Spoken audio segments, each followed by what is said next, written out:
ఈ డాక్టర్ ఎప్పుడు వస్తాడు, ఏం చేస్తున్నాడు? వస్తాడులే, కూర్చో.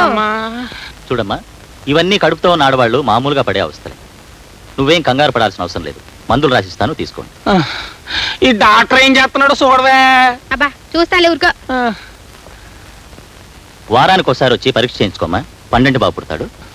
చిన్నబాబు అమ్మ కొంప ఊలిపోయింది.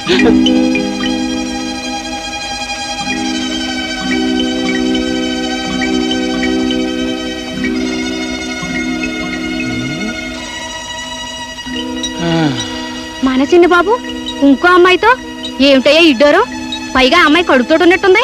అంతేనే, పెద్దోళ్ళు తినేయి పలారం అంటారు, చిన్నోళ్ళు తినేయి సిరితీళ్ళు అంటారు. పైగా ఎవరు కొడుకు? కలియుగ శ్రీకృష్ణ పరమాత్ముడు అయ్యబాబు గారి కొడుకు.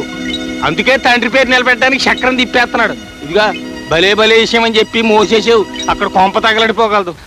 అమ్మగారు అమ్మగారు, ఏమిటే మళ్ళీ ఏదైనా భలే భలే విషయమా? అవునమ్మగారు, అదేదో తొందరగా చెప్పేసి వెళ్ళి బట్టలుతుకో. అమ్మో, ఆ విషయం చెప్పానంటే మన చిన్నమ్మగారు కాపురం కాచిగంగలో కలిసిపోతుందని చెప్పరమ్మా. నువ్వేదో చిత్రహాసం తెలుసుకొస్తే మధ్య నా కాపురం ఎందుకు పాడవుతుంది? చెప్పు. చెప్పనమ్మా. చెప్పకపోతే ఉద్యోగం ఊడుతుంది. చెప్పు. నా ఉద్యోగం ఊడిపోయినా సరే చిన్నబాబు గారు ఒక కడుపుతో ఉన్న అమ్మాయిని హాస్పిటల్ తీసుకొచ్చారని చచ్చినా చెప్పను. చెప్పనంటే చెప్పను. చిన్నబాబు కడుపుతో ఉన్న అమ్మాయిని హాస్పిటల్కి తీసుకొచ్చాడా?